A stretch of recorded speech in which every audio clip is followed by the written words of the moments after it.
Welcome, folks, to another special off-season edition, episode number 29 of the No Conference for Old Men podcast today, where two of the three old guys, Bill Walker and myself, Steve Chang, are here today with a special guest and current University of Houston Men's Director of Men's Basketball Sports Performance, Coach Alan Bishop, joining us for a bit of Q&A. A big thank you to Jeff Conrad for arranging this, especially with today being day one of practices formally beginning for this upcoming season. We've got some questions gathered up and will help to provide some view into what goes into the sports performance efforts of our men's basketball program, especially as those of us that follow the program closely know that this aspect has been a key differentiator for us in how successful it is translated onto the court for the team over the years. And we'll try to get some insights into what challenges Coach Bishop faces as he focuses on continuous improvement to stay ahead of the competition in the Big 12 Conference. Prior to joining U of H, Coach Bishop also held roles in strength and conditioning at UT Arlington as assistant strength and conditioning coach and at Utah State as the director of Olympics strength and conditioning. Welcome to the podcast, Coach Bishop, and thanks so much for taking the time out from your busy schedule. Let's go right into the interviews at this point. And so for guys like Bill and myself, we're hardcore fans. And we know all about you and what you've meant in helping to build the toughness required in Coach Sampson's program. But the casual fan may not be as aware of your role with the team. If you wouldn't mind, if you could give folks a high-level idea of what it means to be leading the charge with sports performance for the men's basketball team, and also how you got into the profession in your journey getting to Houston. Sure. So I think if we're looking at the evolution of sports performance, it used to just be classified as a strength and conditioning coach. And you think somebody who lifts the guys and somebody who runs the guys. Now, make no mistake about it, strength, conditioning, speed development, agility, all those things are still part of it. But I think there's a broader umbrella, a 30,000-foot view that you got to kind of zoom out and say, okay, well, sports nutrition is a massive part of that. Sports science has kind of taken the subjectivity out of data and made it more objective, right? So now it's no longer opinion; it's fact. It's numbers, right? And so when you look at a sports performance director, my job is to be that umbrella that everything falls under. So it is strength and conditioning. It is, sports nutrition. It is sports science. It is also recovery. So it's all these different things of how are we doing everything off of the court to try to prepare them to be the best version of themselves. Because ultimately that's what it comes down to is if we are going to be the best version of us as a team, we need everybody to be the best version of themselves as a part of that team. And so that is more or less the simplified version of my role is how do I help our guys to become the best versions of them through everything unrelated to basketball. So when we put the ball back in their hands, they are that bigger, stronger, faster, more explosive, better endurance version of themselves. So I think that's sports performance in a nutshell. And I will say one thing that is really, I'll say awesome about the role at UH is that, at other universities, and not like any specific, but it is something you see, is you almost have this like siloed approach where you have one person who handles nutrition and they kind of just do everything on their own. Okay. One person handling strength and they kind of do it on their own. One person handling science, they do it on theirs. One person handling recovery. And all of a sudden, it's not necessarily like an integrated approach. And so that is one good thing with us is when you're dealing with a smaller roster like we have, 14 guys, it's a very integrated approach of everything related to their performance. So that is my role in a nutshell. Now, in the world of how did I get here? Yeah. Long and winding road was actually talking about this with some people earlier today. Prior to my playing career, collegiately, I had never lived anywhere in my life longer than 3 years. I lived one place for 3 years. Wow. On average, everywhere else for 2. Had a couple 1-year stops in there, but so obviously my dad was Army, right? So okay. People say, where are you from? And I'm just a child of Mother Nature, baby. I'm from all over the place, right? Nice. Nice. But yeah. So my dad was 30-year active duty, former active duty at this point, retired as a full bird colonel, started out flying helicopters, kind of transitioned to flying a desk and, doing those things as an older guy, more on the pencil pushing side of the military when he got older. But that was kind of my thing. Was I grew up in an environment that, my dad maxed out every PT test growing up. He was actually a pole vaulter. Wow. Collegiately. I mean, so, that was kind of the background I grew up in. I played football at Utah State University. Yep. I'm very, very proud of that. Look, we may not be the best team on the planet, but we got spunk. So, Hey, they're the Pac-12 now, right? I'm gonna say this. It will go down in history. Yeah. Utah State, we single-handedly saved the Conference of Champions. So there you go. At this point, whether it's UNLV or whoever leaves the Mountain West next, they'll go down in history as destroying the Mountain West, but we'll go down as saving the Conference of Champions, man. So go Blue Aggies. I know that means a little something down here in Texas. Nice. But yeah, so I was playing football. I knew I wanted to get into strength. I signed as a business major. I didn't have the connection coming out of high school that strength and conditioning was its own separate entity, because I knew that there was strength coaches on the visits. But like my strength coach in high school was the line coach or the head coach. Right. And I guess I had just assumed that these guys were coaching a position that was not my position. I'm just a dummy, man. I didn't quite connect the dots. So I get to Utah State and I'm saying, wait a minute, hold on now. This is what you guys do for a living. Like, you guys lift weights, you teach people how to lift weights. Yeah. In between doing stuff, you're probably in there doing curls and squats, like in between this is the greatest job ever. Does everybody know about, like, why isn't everybody doing this? Right. Yeah. Like, this is, so anyway, so I went from being a business major to being a future strength coach within like very short time of arriving on campus. I was like, yeah, I want to do what those guys do. Right. And so I ended up finishing up at Utah State. I went to a school called Southern Utah University. That was the first coaching job I had. And, funny, we had the same number of student athletes that we have at UH, right? It's Division I. It was FCS football, but there was a head strength coach and there was myself as a grad assistant. So there was two of us running 400 student athletes every day. Wow. It was 5 a.m. was when baseball started, and 5:30 p.m. is when track and field started. And oh my gosh, I was there for each and every one of them in between. So it was that's so much to cover, man. Yeah, it was a lot of work. But it's funny because I when I got into strength, I had no intention of being a quote unquote a basketball guy. Mm-hmm. I just I thought I'd go down and do the job, and I'd follow the path that I knew was out there to be a head football strength coach one day. But I always loved basketball. I played basketball playing up or growing up. But I kind of fell back in love with it, because what would happen is my boss would go out to football practice and I would stay in and I'd train 2 or 3 teams during the course of practice, and basketball was one of them. Mm-hmm. And it was a couple things. One, it was just a whole lot of fun. I mean, just fun training the guys. I really love what I do. But the other thing is, because it was so limited, and before I got there was the head strength coach by himself. There wasn't even a GA or an assistant. I was actually the first grad assistant and the first assistant at SUU as a strength coach. Mm-hmm. So I'm running basketball and I'm lifting these dudes and like they're getting really good results, but they were so appreciative of people just of somebody finally investing into them. Man, and I got a lot of, fulfillment out of that. Uh-huh. And so a job came open at UT Arlington, working for Scott Cross. I went to, University of Texas at Arlington. I was there for a brief stay. I was only there for about a year. But, had some success, won some games, did some good things, I think, in the weight room, strength and conditioning side. Went back to Utah State, worked there 4 years. And when I went there, again, same number of student athletes as Houston. There was 2 of us full-time. There was 1 part-time, and there's 2 grad assistants when I got there.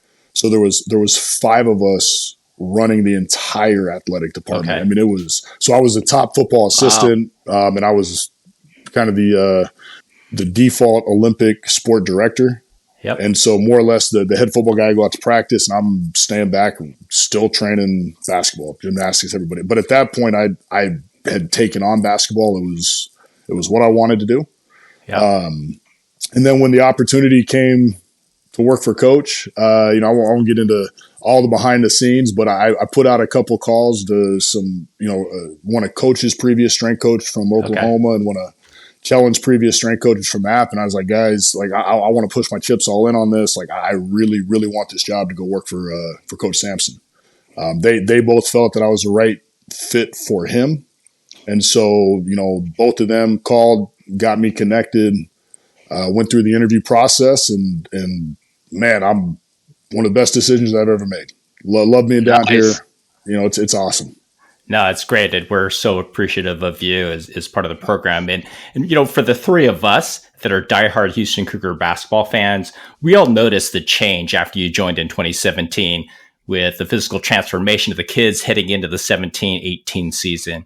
And of course, it wasn't a coincidence that it coincided with the exponential jump the team made that season, making the tourney for the first time under Coach Sampson. Now, going back in time, can you describe the process of getting aligned with Coach Sampson's expectations from a strength and conditioning perspective? Because like you said earlier, every school, every program is different. And how did you ensure there was that alignment early on?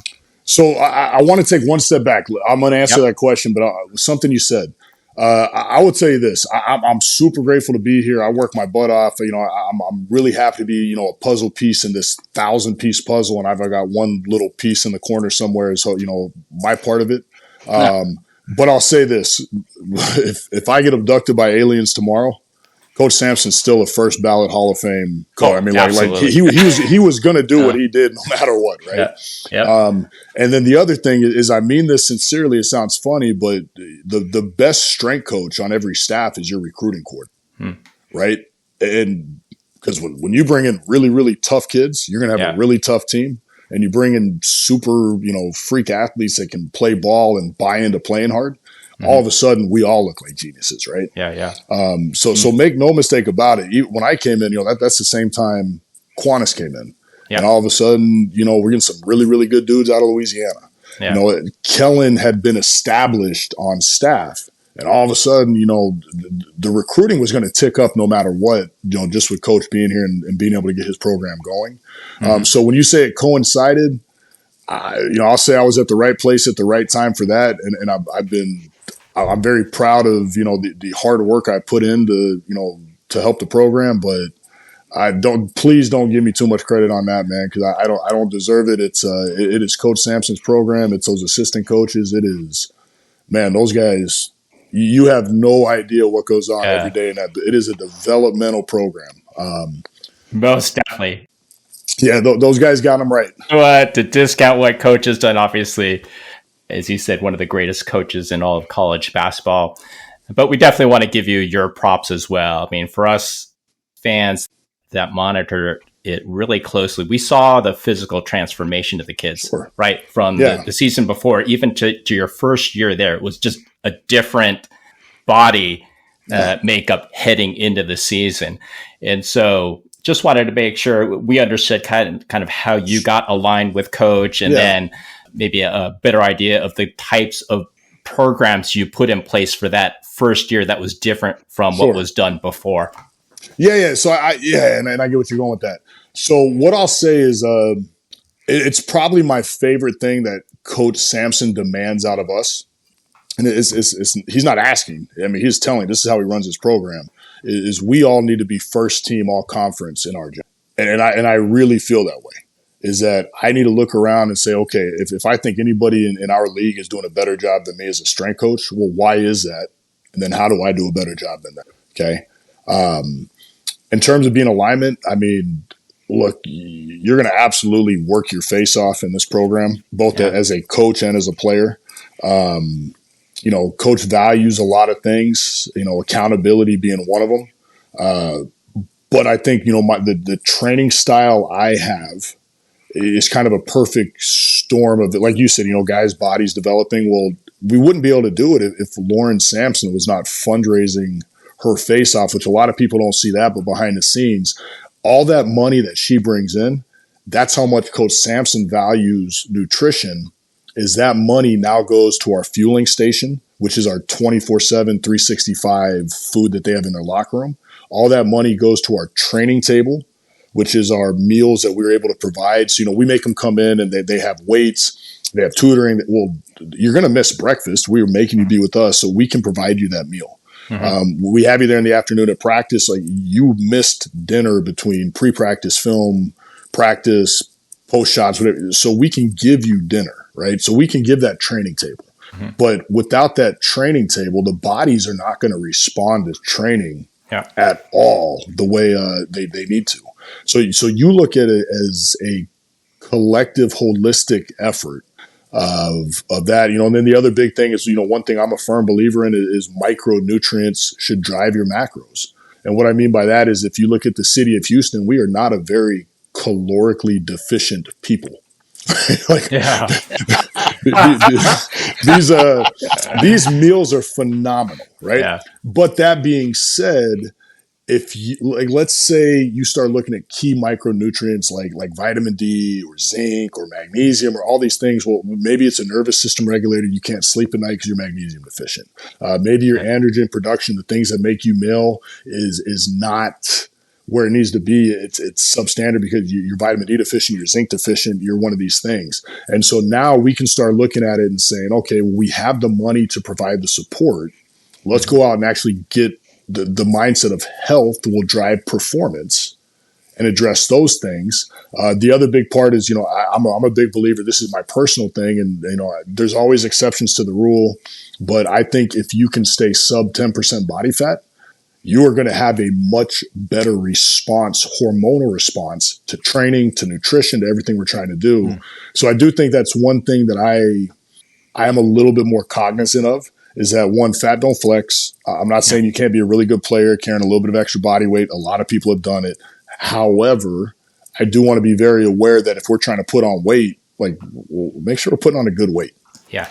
Right. And there's nothing wrong with, being a 20-pound more muscle version of yourself that is running faster, hitting harder, defending better, giving more quality minutes for longer because you're in better shape, versus just being a bigger body carrying extra weight that, you're not doing much with it because it's not the right kind of weight. But the other side too is, don't lose sight of it. Not everybody's having to put on a ton of weight. Some guys just have to get stronger, more explosive, better upper body violence, whatever that might be. And so I'm just very aware that training hard will get results as long as it's really consistent and it's well thought out. It's a ton of effort on display, those kind of things. And so I think that's just one thing, me being a big, weight room guy, going all the way back to the first time I snuck into a gym on the military base at 10 years old, right? It's just something I'm all about. I've trained under people with many disciplines. I fell in love with the Iron Game. I remember the first time I saw Arnold Schwarzenegger. Right. And I was about 5 years old, and I ran down the hall and I told my mom, I was like, Mom, there's a guy on TV with bowling balls in his arm. Like, you got to see this. Awesome. My brain didn't comprehend how I really thought he had bowling balls under his skin. Right. I was trained by a level 5, meaning he can be a judge in the Olympics. He's a former head coach of the Olympic Training Hall for Olympic weightlifting. That's who I trained weightlifting under. But my strength coaches in college, they were all, powerlifting based. Okay. So I have a very diverse background in training, and I think you kind of draw from many disciplines. And then, you start implementing the speed work. You start implementing the conditioning side. That's just kind of my background. And I think if you implement that, and believe me, I'm going to believe in it, and I'm going to have a stronger opinion on it than any of our players ever will. But I should. It's what I do for a living. Right? Absolutely. Yeah. So now on top of that, I better be all about this 24/7, 365, or else why would they be? Right. So completely agree. Yeah. But I'll also say this, man, don't lose sight of it. There's a lot of really good strength coaches out there working for programs that, maybe the kids are knuckleheads. Maybe the head coach don't hold them accountable. Those programs are out there. Right. Yeah. But what I will say is the kids we bring in, man, super high character, do not recruit problems, and I love that about coaches. He doesn't he doesn't want to deal with problems, so he doesn't recruit problems, right? So all the kids we bring in, they know what they're signing up for. Yep. They want to be a part of the package, and the whole package is a developmental package. Yep. So these kids come in knowing they're going to work their freaking butts off. And oh, by the way, like you think they're not talking on the recruiting trips, they're not talking about, hey man, conditioning month looks like this. Yeah. June and July weightlifting looks like that. I mean, but that's what the kids are signing up for. It's why, it's not why they come, but it's a part of the total package that they're coming to. So it's part of the culture now. Nice. Awesome. Nice. Well, let me make a quick comment and then ask you a question. Sure. The comment is, I'm 100% on board with you about Utah State taking over the Pac-12, and the reason I say that is because I'm from Milwaukee, I'm from Wisconsin, and the Packers starting quarterback Jordan Love came to the Packers from Utah State. So I trained him once upon a time. Oh wow! Oh, you did? Nice. Okay. When he was curious about that. Yeah, he was. I'm not taking any credit, man. I was there for one year with him. Great kid, high character. I mean, you could tell right out the jump. You're just like, yeah, this kid's got a chance to be special. But the thing I liked about him, and honestly, I appreciate the most about him, is the guy he's a worker. He came in, worked his butt off, earned everything he got.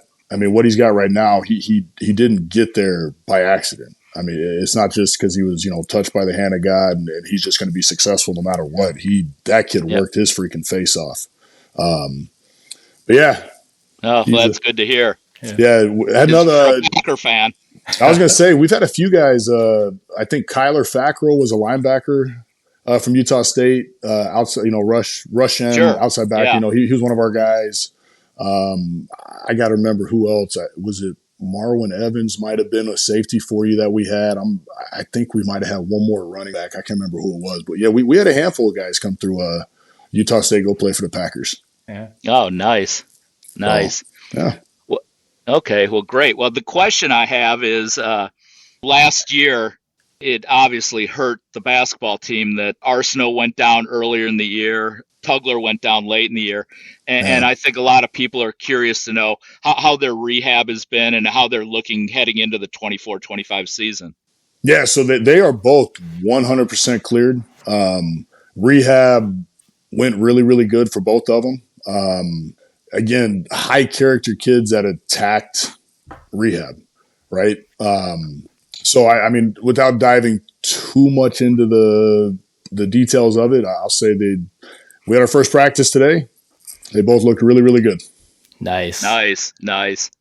Hey, Coach. So we see and follow your tweets on Twitter or X, whatever they want to call it now. Yeah. And it's just so impressive to see the work as well as some of the before and after photos you post on the kids. So we know that at a high level, you have some common routines for all the kids, but maybe you can share with fans whether you customize programs by kid or by position group. Sure. Yeah, it may be different cuts that you take at devising programs for the kids. No, that's a really good question. So, one, I laughed a little bit. What do you call tweets now? Do you call them X's? Like, I know. I don't even know what you call them anymore. But yeah. So here's what I'll say. There's the reality of training is that training for the most part is general physical preparation. Yeah. Right. The specific, physical preparation is more towards like the energy system demands, what you're going to see in a game. Then you get that sports specific preparation, which is really the game itself. Right. Mm-hmm. And so our off season is predominantly GPP, just general physical prep with we'll say a path carved out of how we're going to get to our, sports specific prep. That being said, there's always a skeleton in place. However, if somebody has a need, for example, coming off of a rehab, for example, maybe we have a discrepancy. We do a lot of testing on force plates, dynamometers, things like this. We have different force cells we can use to say how to, one side of the body to the other in different, isometric angles. So we can compare sides. If somebody has a glaring issue, well, you need to attack that. However, once it's been corrected, you don't need to necessarily be on a specific plan to correct something that's no longer there. I mean, it's kind of like taking medicine after you're no longer sick, right? And so Are there custom? Absolutely. For certain people, certain times of the year, they're doing something completely different than others. So like think a red shirt, right? Red shirts, I do not care if you're tired at practice because I don't care if you're tired in the game. You're not playing this year. That's right. I'm just being real talk. You're not playing this year. We need you to be better for next year. So practices might be a little more uncomfortable for you because you're doing a little bit more training with me, but by next year, you'll be ready to go. Yeah. High minute guys, their program's going to look a little bit different than low minute guys, right? Low minute guys look a whole lot different than no minute guys. So there will be differences, but that being said, you don't have two different practices, right? Yeah. There's a team practice. You're still trying to accomplish a goal. So we do have a very skeleton program of what we want this thing to look like that we can always make little adjustments to. When we are in season, there might be 7 variations of a program on the floor. When we're in our off season, there might be 2 or 3, and it's one program with 2 or 3 variations based off of, maybe one guy's got a shoulder issue, another guy's got a, Achilles issue. So yeah, it's not a super exciting answer, but no, it's great. It's great insight. But I say the other thing is it's not like I got the program written out right now for what we're going to do next year because I don't know what guys are going to have and what their needs are going to be. Yeah. Right. And so that's the most important thing. Is the first thing you got to do is conduct a needs analysis. Like what do we need to do? Where do we need to go? And then we just got to put the plan together for how we're going to get there. Okay. So I've got a question here from the third old man that couldn't make it today. And so he wanted me to ask this. Someone once said that the best conditioning drills are the ones players hate the most. If this is true, what is the drill our kids hate the most? Man, I don't hate any of them. I love watching our guys work their faces off. Okay, so that's a good one. So one thing we implemented this year is we went and bought 5 brand new Versa climbers. I'm not sure if you're familiar with that, but it's like climbing out. Correct, right? And so we bought 5 of those. One of the thoughts being that we wanted to take one of our days that was a speed development sprint day and say, let's make this more of like, a lactic acid threshold training day. Let's do something a little bit different, but let's take the pounding off of one day a week. And then, let's see how that adds up over the course of, a 12-week off season. Yeah. I think that one of the funniest things I heard from our players, because I think that Versa Climber is probably the new most dreaded day in our building. And look, you never judge a workout by how many guys puke. I mean, any dummy can just keep blowing a whistle until guys throw up. Right. I think every dude popped at least once on the Versa this offseason. Yeah, I mean it's, but it's always a challenge. So no matter what, you've got to beat a time, you've got to beat a distance, you've got to beat something from a previous week, or you're trying to beat somebody else. And if you don't, you're held accountable, which is you have more work to do. You didn't win the drill, right? But one of the guys, the funniest thing he said was the only thing worse than the Versa climber was me saying 5 seconds and then the whistle. Because I mean, like we're not waiting for you. It's we're going, right. Perfect.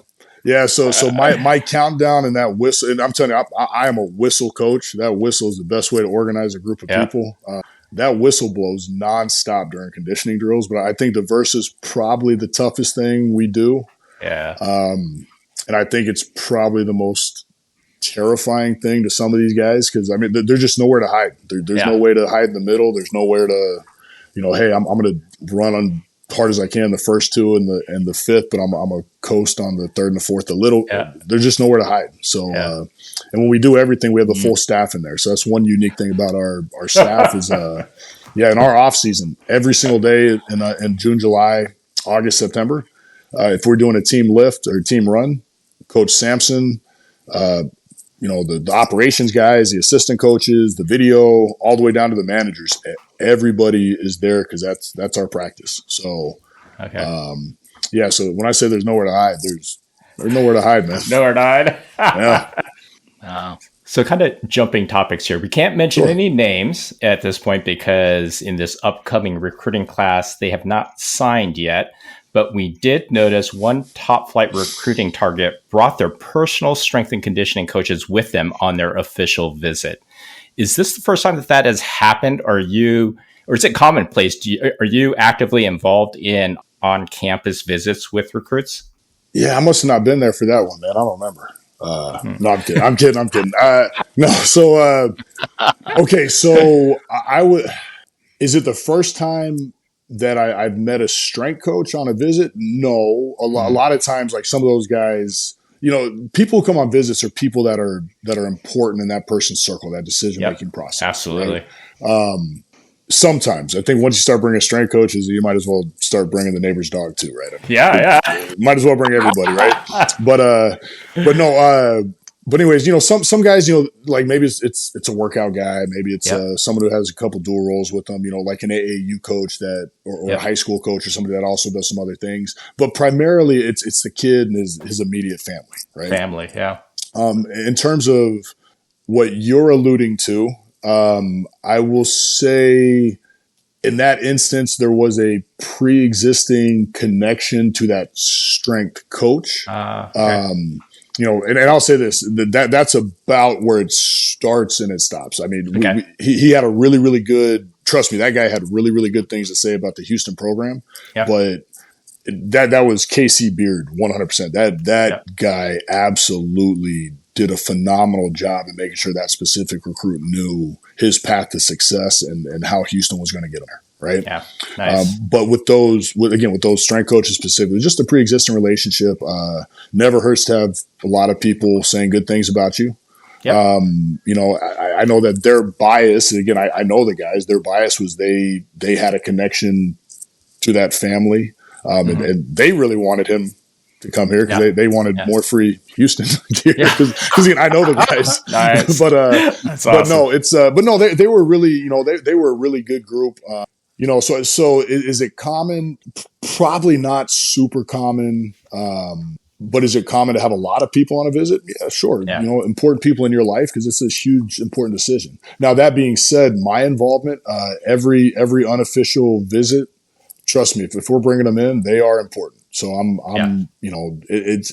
not doing the recruiting in terms of I'm not going to games, I'm not calling people, I'm not doing that. That's obviously the assistant coaches. But when they come through the building, I'm meeting each and every one of them.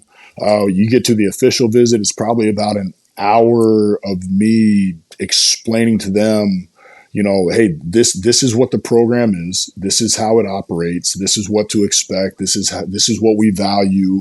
Really touching nutrition, sports science, training. And then for a lot of the kids, the most important thing is, okay, well, what do the first 8 to 10 months look like? Because you go to college to get a job, they're going to be with us 8 to 10 months, and they're going to go get a job, right? It's Jarris Walker, right? Yeah. And so in those instances, maybe the priority shifts a little different to this is what your plan is from day one until the last day of month 10. And so you just got to make sure that the kids, the family, everybody involved knows that there is a plan for you. And this is how we will help you to become the best version of you. And this is what we're going to do to get you there. It's kind of the days of the the waterfall and the cold tub in the locker room or whatever, those facility battles. Look, that stuff's cool, but it's not really what it's about. Yeah. Right. Those extra bells and whistles that just don't do anything for you. It's not really where we're at in college anymore. Like everything's got to have a purpose, a function, and everything's got to demonstrate that it makes you a better version. Yeah, no, that's a great answer. So we just wrapped up our first year in the Big 12, right? With smashing success, finishing first in what is clearly the number one basketball conference in the country. Did your thinking change at all leading into the first year of the Big 12? And after a year of that grind in the Big 12, has your perspective shifted again heading into year two? I'm going to take a page out of Coach Sampson's book. Mm-hmm. I mean, don't act like we weren't winning games before we got there, right? No, right. So again, not to take away from what you're saying there. Yeah. But what I will say is the most important thing that we're going to do every single day is what we're doing right now. Yeah. Right. So if you have practice, this better be the best practice you've ever had because it's the practice you have now. Better be the best weight session, better be the best conditioning, better be the best exposure to nutrition that you've ever had because it's what we have now. And I'm not worried about next week. I'm not worried about tomorrow. I'm worried about what are we doing right now, right? How do we have success and do this? And I think that mindset has not changed. That's just how I approach it. Have other guys on staff change different? Yeah, I'm sure they have. But no, it's not like we're doing more. It's not like we're doing less. Some things, are they maybe a little bit different? Sure, right? I mean, I just talked about the Versa climbers, right? How do we maybe try to take 12 weeks, take one day and just change the exposure to still get something good out of training, but maybe take some pounding off, right? Yeah. That being said, I wouldn't say there's been anything wholesale, big change that we're doing this year that we didn't do last year in terms of my space. But I will say that is a big boy league, man. That is there's no place that you can look at the schedule and say, all right, well, no soft spots. No, it's and I will say that not to discredit anybody. I mean, that was a reality probably in the maybe in the American a little bit is when we were when we're at our peak and other people we may not have our best game and we're still going to be okay. It doesn't really happen anymore. So. But yeah, that I know that it's just the reality of life, but yeah, man, that's all we can do is just keep showing up, working our freaking faces off and trying to do everything we can do to go win games. Yeah, that's awesome. That's awesome. I didn't really have any other questions. Bill, did you have anything else that you wanted to ask Coach Bishop?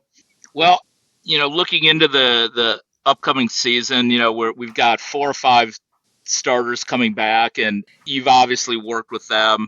You've worked with Arsenault and Tugler, 2 of the key reserves, but we've got our new point guard Uzan coming in, and some others. How are the newcomers adjusting to the off season, to your expectations in terms of strength and conditioning, and how have they bought in?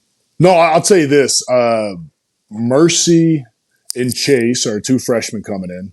I mean, Mercy, I feel like I've known him forever, right? I mean, I feel like he's been committed to us for the last 10 years. Right. But no, I'll tell you this, you start learning about guys, kind of what drives them, what makes them tick, like, what's their motivation.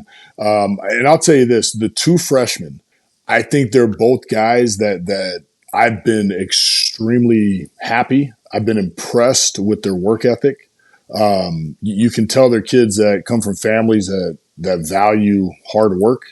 I think, I mean, I don't have a negative thing to say about either of the freshmen coming in, with where they're at, right? I mean, they're freshmen. Mm-hmm. It's like, what does Coach always say? The best thing about freshmen is they're going to be sophomores, right? Yeah. So I mean, like that's just part of the deal. But what I love the most about it is that Mercy, he's getting to learn from Emmanuel, and he's getting to learn from LJ.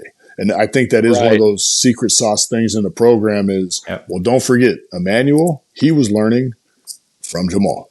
Yep. And Jamal, he was learning from, and you have this, chronological order going back, and that's the difference between having a good team and having a good program, right? Yeah. And Coach Sampson has built a phenomenal program. Yeah. Same with Chase. I mean, Chase is seeing how our guards operate, our wings operate, and it's all being done at a super high level. So those are the new guys. And that's what I'm most impressed is they just dove right in. They didn't dip their toe in. They came in and they came in trying to earn minutes. And I love that, man. I love how competitive they are. Los. Nice. Oh, I'm telling you, man, I'm excited, man. Coach Sampson does a really good job making sure we get the right kids in the building. Los, he's one of those guys that he came in, and again, he could have gone anywhere. He's Coach Sampson wanted him. He wanted to come play for Coach Sampson, and he came in. And with transfers, you just never know, well, what did it look like at their old school? What are their habits? But I'll tell you, Los came here because he wanted to work. Yeah. he came here because he knew that this is a place that would push him. He knew that this is a place that he would, if you wanted to get a PhD in basketball, this is where you come. Yeah. And so I will say that I think all three of those guys are super high character guys. I think Los, that's your floor general, right? That's your point guard. Yeah. So I think he's super high character. He's a guy that's working his butt off. Like everybody, you still got a lot to learn when you get into a new program. But you're asking basketball questions now, man. I'm wanting you to talk to me about squats, curls, and creatine, man. What are we doing? but no, I like it, man. All three of those guys are awesome. I think Los is going to do a great job for us. I think the freshmen are going to do a great job for us. All the basketball stuff aside, I love working with them guys. All right, that's great because especially about Uzan, because the one question, and I, if you ask me who I think is gonna win the Big 12, who's gonna win the national championship, I'm going to say us. But the one concern I have is replacing Shed, because Shed was just so extraordinary both on and off the court. He's just almost generational, and so to hear you say that about Uzan is that really that makes me feel really damn good. No, I'll tell you this too. Jamal was a lot different than Dejan, right? Mm-hmm. Dejan was different than Galen. And I love all three of those guys. Now you're right. Well, Jamal, what was he? The defensive player of the year, the Big 12 player of the year. That guy was just, he was special, right? He could do some things that probably most of us have never seen a UH Cougar do before, right? Yep. Now, that being said, Los is not coming in to be the next Jamal. He's coming in to be the first Milos. Yep. Right? Jamal wasn't coming in to be the next Dejan. He was coming to be the first Jamal, right? And I do think that, Los is Los. He's got his own strengths. He's got his own weaknesses. But, and I get what you're saying in terms of replacing. Someone's got to run the point. But, yeah. Los is a high-character dude. He works really, really hard. He values the right things. We just need Los to be the best version of Los, man. Yeah. Yeah, I agree with you 100%. Awesome. So I think that's all we had today. Thank you so much, Coach Bishop, for deep insights into your program, for Cougar fans listening. And just so you guys know, you guys are going to give me a lot of flack around the office, man. You guys are asking me a ton of basketball questions. I have a basketball IQ of 0, man. I'm a weight room guy. I thought we were going to be talking about, French contrast and half field squats and, rear foot elevated versus front foot elevated split squats and, velocity base versus, RPE versus, what percentage base. What are we doing, man? Come on, guys. Yeah, well, we're all experts. We're both experts in that. Can't you tell? We're doing that daily. So it really never entered our train of thought. We wanted to talk about other topics. I guess it goes without saying, right? Everybody knows about it, but no, I'll just say, me, I had to work really, really hard to try to just be average. But there's guys like you, Bill. You just pick your parents the right way, reach down, touched by the hand of God. You just kind of show up and got it, man. I love it. There you go, Phil.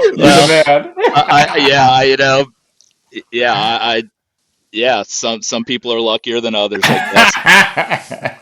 Hey, Coach, thank you so much. Really appreciate it. Bill, did you have any final thoughts that you wanted to Yeah, I wanted to mention one thing. I mentioned it to you, Steve. But I've got a coworker. He's our corporate counsel here in my work. He's a U of H basketball season ticket holder, huge U of H basketball fan, and he kind of disappeared this week because his brother passed away, and every one of us here in the office, and especially myself, want to offer him our deepest condolences. And Kevin, I hope you're doing well. Hope your family's doing well, and we just want to make sure that we're thinking about you and that you're okay. Hear. Completely agreed. Thanks again, Coach Bishop. Really appreciate the time. Take care. All right, guys. Go Cougs. Go Cougs. Thank you. Go Cougs. So that's it for this episode 29 of the No Conference for Old Men podcast. Hope you all enjoyed it. And again, would really appreciate it if folks would follow, subscribe, or collect our podcast depending on your podcast platform of choice. We are also available via the Republic of Football podcast feed from the folks at Dave Campbell's Texas Football as the only basketball-centric podcast, or at GoCoogs.com website for those that prefer to digest the content that way. We appreciate the continued support from all. Also, please give us a follow on our Twitter account, No Conference for Old Men. And as we enter October, we will begin to ramp up our cadence with some national and Big 12 previews. So please be on the lookout to download and listen as the next episode drops in October. Take care, everyone.